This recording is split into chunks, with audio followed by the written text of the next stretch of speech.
Imagine that the camera lens is the eye of the beholder. When you talk with someone in real life, you either stand or sit. Your eyes are usually at a similar height.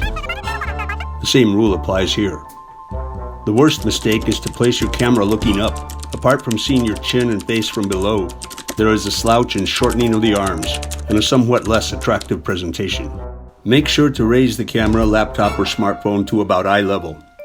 Using books or boxes, anything you have that can help you raise the camera.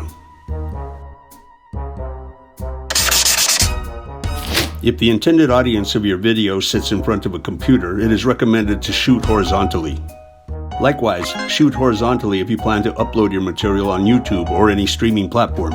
If you are sending or streaming material directly from your smartphone, it would be best to shoot vertically.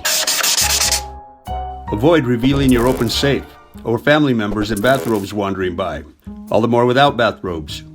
Avoid blank or empty walls. If you have books at home, a nice collection of books make an impressive background.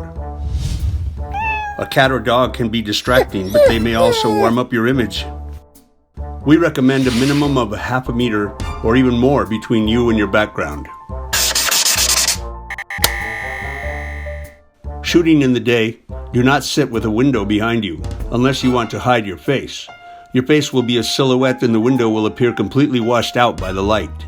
If you sit facing the window, your face will be illuminated with a nice soft daylight.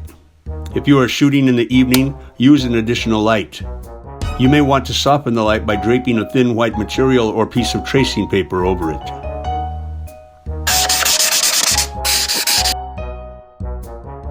You may love lounging about in your beautiful tracksuit, but be smart and wear something appropriate for your presentation. One last thing. Check yourself in a mirror. If you look a little too shiny, blot your face with a towel or pad.